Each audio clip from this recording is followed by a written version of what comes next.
hold your eyes, keep my heart on the table. Sometimes what's in my mind doesn't show on my face, though. I wanna fortify without fossilizing, redefine all the people I've been. Breathe inside each moment I'm in, then walk into a new horizon. I'm trying to find my freedom, freedom.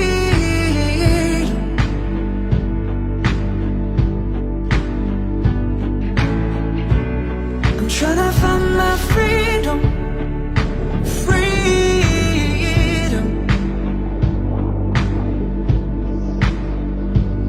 I wish that I could feel the sun without casting a shadow.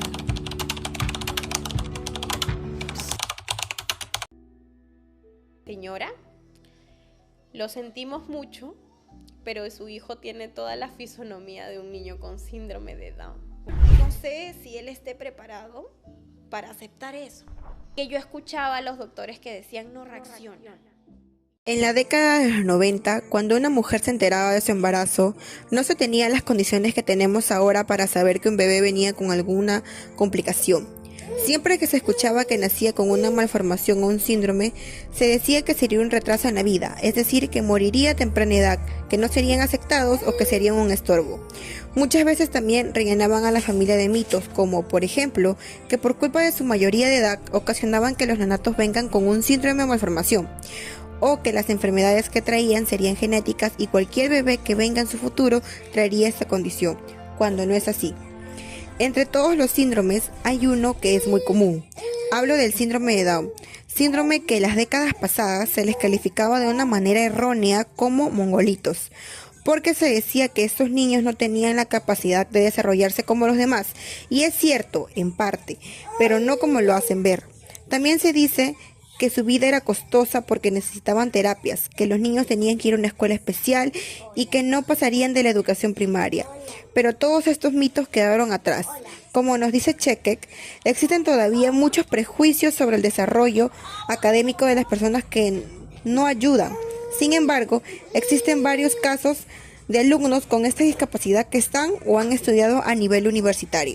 En este ensayo presentaré a 4 madres entre los 25 y 35 años de edad que tuvieron infantes con esta condición, empezando por Annie. Annie tiene 32 años, es ama de casa, antes de que llegue Christopher ya tenía un bebé de 2 años y pertenece a una clase media. En segundo lugar tenemos a Elsa, mamá de Ángel.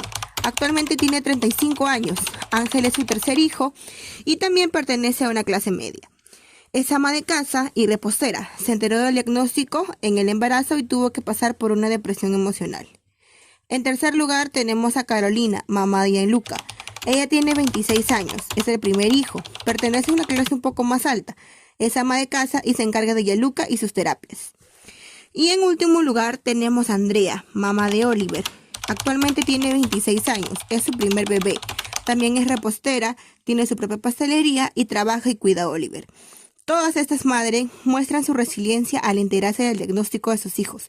Como nos dice Azócar, Cerda y Mella, un aspecto importante vinculado a la asimilación del diagnóstico está en el empoderamiento de las madres de su rol materno, ya que una vez asumido el diagnóstico, las madres adquirieron una actitud optimista para el mejor desarrollo de sus hijos.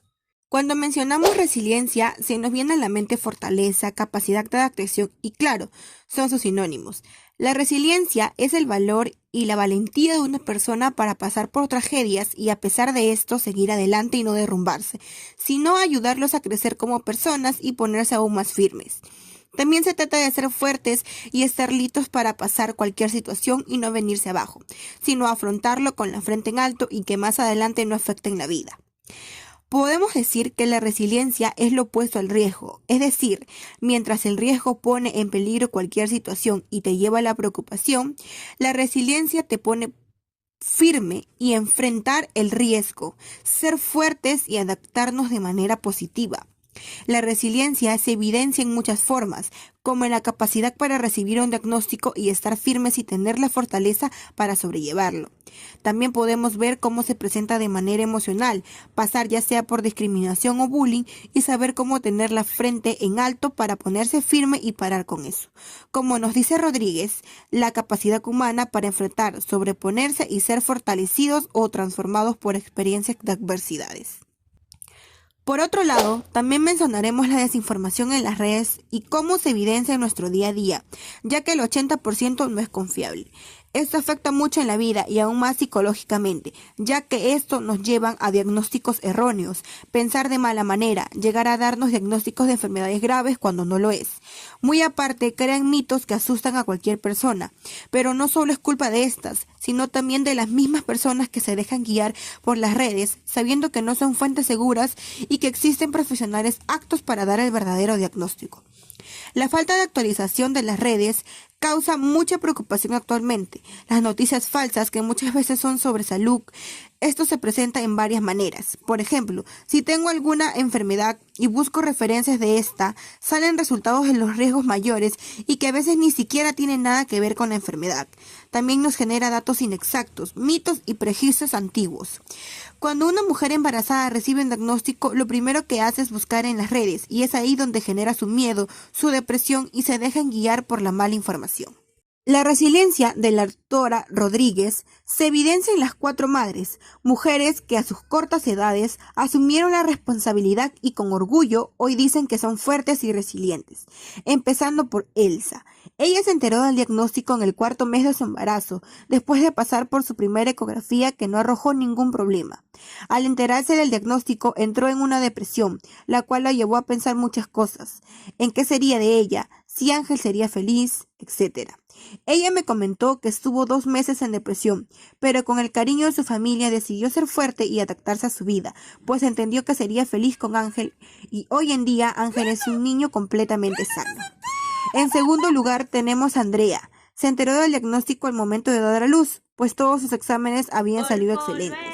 Ella me comenta que en el momento de darle la noticia sintieron pena por ella, como si su hijo hubiera fallecido.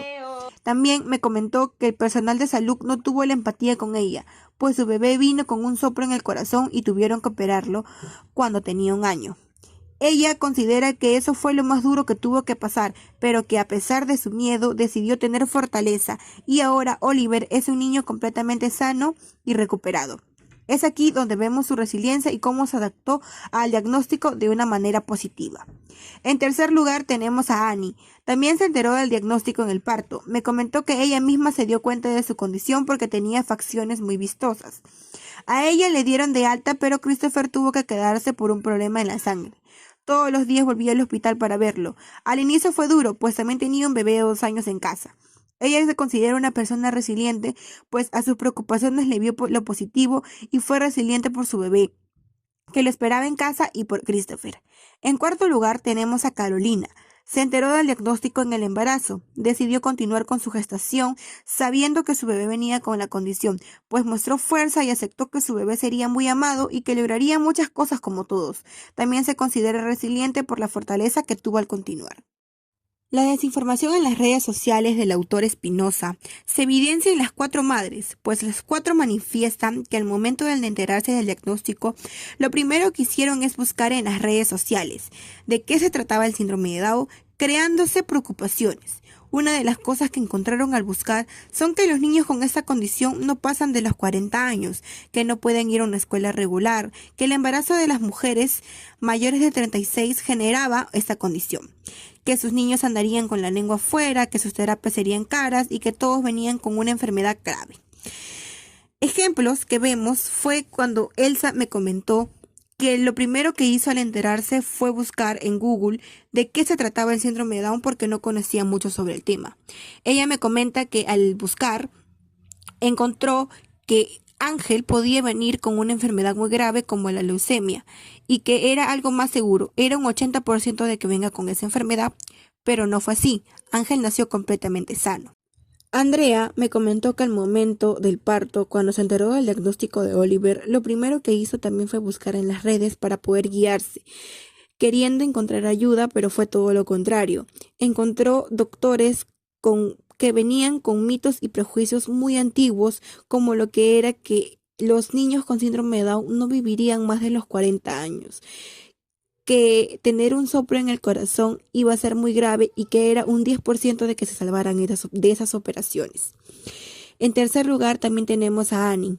Annie, al momento de enterarse del diagnóstico de Christopher, también me comenta que lo primero que hace es buscar en las redes para saber qué hacer, poder guiarse y saber dónde ir. Ella buscó, pero no encontró nada. Un familiar le comentó que existía el PRITE, que es la estimulación temprana y es un programa gratuito. Ella dice que al momento de buscar en Google qué significaba PRITE, ni siquiera salía qué era o en qué lugar se encontraba. En cuarto lugar tenemos a Carolina, la mami de Gianluca. Ella también, al momento de enterarse en el 4º mes de su embarazo, lo primero que hace es buscar en las redes para saber y guiarse con qué se enfrentaba. Ella me comenta que al buscar se enteró de que esta condición solo se generaba en las mujeres mayores de 35 años, pero ella se preguntaba ¿por qué? ¿Por qué si ella era joven, su bebé había nacido con esta condición? Ahora era lo que no entendía. También buscó y encontró que ellos nacían con alguna enfermedad grave y que no podrían ir a una escuela regular, pero no es así. Hoy en día ellos tienen la inclusión y pueden asistir a cualquier escuela de manera inclusiva. En el presente ensayo he buscado analizar cómo los conceptos de resiliencia de la presente autora Rodríguez y la desinformación en las redes sociales del autor Espinosa se manifiestan en las 4 madres y sostengo que estos conceptos se evidencian en el objeto de estudio como la resiliencia que tuvieron al enterarse del diagnóstico y la desinformación que les generó miedo y angustia. Este ensayo es para todas esas madres que están recibiendo un diagnóstico de T21, que tal vez ahora sienten miedo, pero que después todo será amor y cariño. Soy hermana de Ángel, y así como muchas mujeres, mi mamá también sintió miedo. Por otro lado, también busco que la sociedad sea un poco más empática con esto, que ellos son niños como todos, que sienten las mismas emociones que nosotros, que no les tengan pena porque ellos no son iguales a todos. Asimismo, quisiera que las mamás que se enteraran de este diagnóstico tengan un manual guía que les ayude a saber dónde ir y no tener miedo. Este es un proyecto que quisiera que se ejecute para que sepan que existe el PRITE y que pueden recibir de ayuda de una manera gratuita.